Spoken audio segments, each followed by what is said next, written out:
नमस्कार, जय मसीह की। प्रभु यीशु मसीह में आप सबों को हमारे चैनल द लाइट पॉलिटिक्स में स्वागत करते हैं।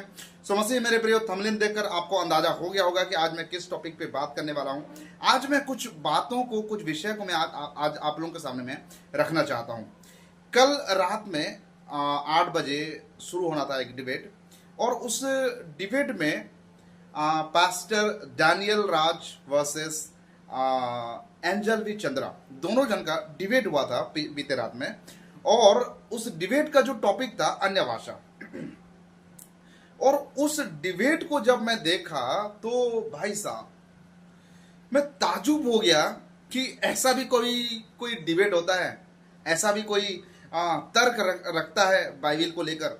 पूरा खिचड़ी बनाकर रख दिया गया है वहां पे, अन्य भाषा को लेकर बिल्कुल खिचड़ी बनाकर रख दिया गया है। मैं इस टॉपिक पे बात करना नहीं चाहता था, और इस टॉपिक पे मैं बात इसीलिए कर रहा हूं कि दो फेमस चेहरे, डैनियल राज और एंजल वी चंद्रा, दो फेमस चेहरा जब आपस में डिबेट करते हैं तो अब वो किसी से छिपा हुआ नहीं है वो बात। और ये बात को लेके बहुत सारे लोगों के मन में द्वंद्व भी उत्पन्न हो रहा होगा, बहुत ज्यादा कंफ्यूजन भी हो रहा होगा।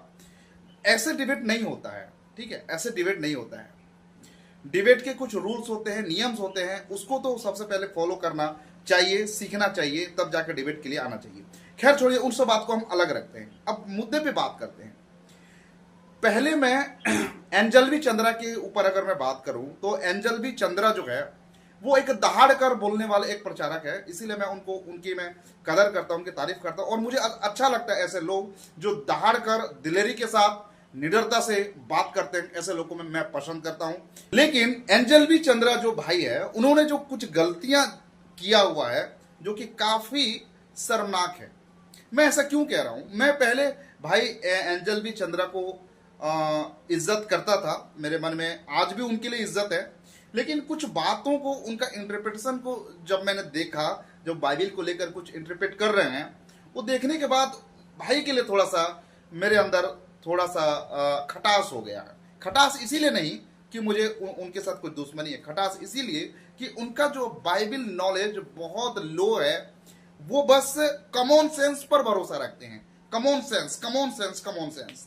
भाई आप अपने कॉमन सेंस से कभी भी बाइबल की बातों को नहीं समझ पाएंगे, ठीक है? तो कॉमन सेंस का ज्यादा इस्तेमाल मत करिए। भाई चंद्रा ने, एंजल वी चंद्रा ने अन्य भाषा को डिफेंड करने के लिए, अन्य भाषा के बारे में वो एक्सप्लेन करने के लिए कितना घटिया एक आर्गुमेंट उन्होंने दिया हुआ है।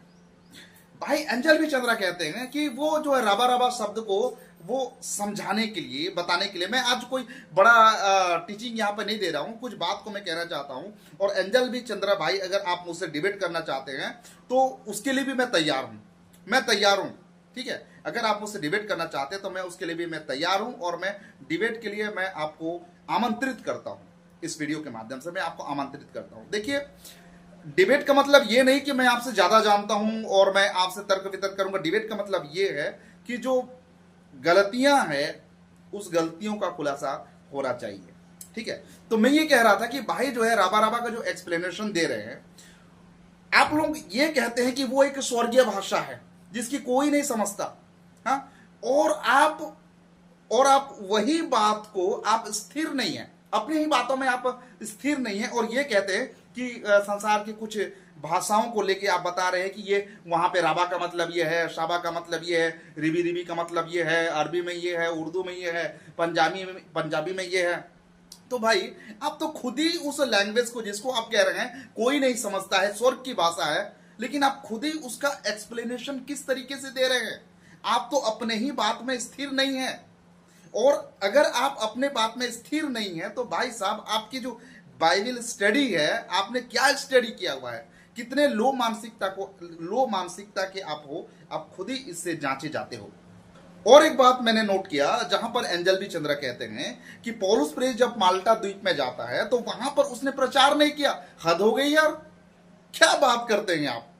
और प्रचार इसीलिए नहीं किया कि पौलुस प्रेरित को माल्टा द्वीप के में रहने वाले लोगों का लैंग्वेज मालूम नहीं था, इसीलिए वो बस चमत्कार किया गया, वहां पर वो प्रचार नहीं किया। मेरा एक सवाल है कि जब सेंट थॉमस भारत में आया, ये आप बिलीव करते हैं कि नहीं, विश्वास करते हैं कि नहीं? अगर आप विश्वास करते हैं तो मुझे ये बताइए, जब भारत में सेंट थॉमस आया तो क्या वो हिंदी या मलयालम या वो तमिल वो सीख के आया हुआ था? फिर भी क्या वो यहां पर आके वो प्रचार नहीं किया, वो चमत्कार किया, चंगाई किया? क्या बात करते भाई आप? प्रभु यीशु मसीह के चेले जो है उनको चुना ही इसीलिए गया था कि वो सुसमाचार का प्रचार करें। बहुत ज्यादा मैं आज यहां पर अपना क्लैरिफिकेशन देने के लिए मैं नहीं आया हूं, लेकिन मैं इतना जरूर कहना चाहता हूं कि भाई आप जब सामने आकर डिबेट कर रहे हो ना, तो प्लीज अगर आपके पास में कुछ नॉलेज है तो बात करो, अन्यथा बाइबल का धजिया मत उड़ाओ। आप लोगों ने बाइबल का पूरा धजिया उड़ाकर रख दिया है। इतना घटिया तरीके से आर्गुमेंट कौन देता है भाई? Come on sense, come on sense, come on sense, come on sense.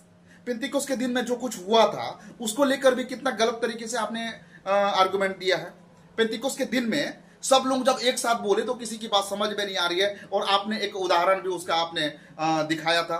भाई ये कब कर क्या रहे हैं? बाइबल का बतंगड़ मत बनाइए, ठीक है?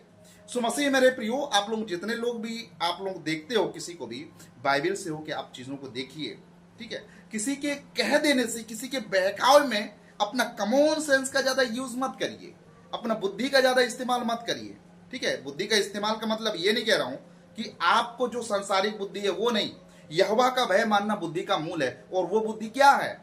कौन सा बुद्धि के बारे में कहा गया है? वो बुद्धि को उस बुद्धि का इस्तेमाल करो। यहोवा का भय मानना बुद्धि का मूल है। बिना यहोवा का भय मान के भी लोगों के पास बुद्धि है, लोगों के पास दिमाग है, तो वो बुद्धि की बात नहीं कर रहा हूं। यहोवा को भय मानते हुए जो बुद्धि परमेश्वर ने आपको दिया है उस बुद्धि का इस्तेमाल करना है, अपना कॉमन सेंस का इस्तेमाल नहीं करना है। आदन की वाटिका में जो गड़बड़ी हुई थी, शैतान ने ज्ञानदायक वृक्ष का फल तो मनुष्य को खिला दिया, मनुष्य के अंदर ज्ञान तो आ गया, लेकिन परोसा गया था शैतान के जरिए से, इसीलिए वो ज्ञान जो परमेश्वर की ओर से था मनुष्य के लिए विनाश का कारण ठहरा। ज्यादा एक्सप्लेन मैं करना नहीं चाहूंगा, लेकिन बस इतना जरूर कहना चाहूंगा कि भाई साहब, अगर आपको डिबेट करना है, अपने बातों को रखना है, तो खुद जीतने के लिए मत आओ, ठीक है? लेकिन बाइबल के सही तथ्यों को सामने रखने का प्रयास करें। तो इस वीडियो के एंड में मैं फिर से एक बार कहना चाहूंगा कि भाई एंजल विचंद्र, अगर आप मुझसे डिबेट करना चाहते हैं या फिर पर्सनली डिबेट करना चाहते हैं, सोशल मीडिया के सामने भी अगर नहीं करना चाहते हैं, तो जरूर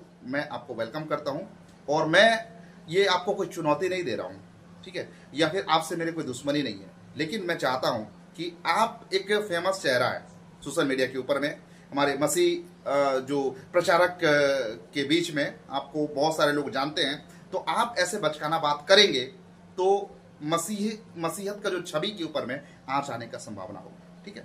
तो आज के लिए बस इतना ही, मिलते हैं अगले नए वीडियो के साथ। तब तक प्रभु आप सबका से प्रदान करें। आप सबको नमस्कार, जय मसीह के press the Lord, God bless you.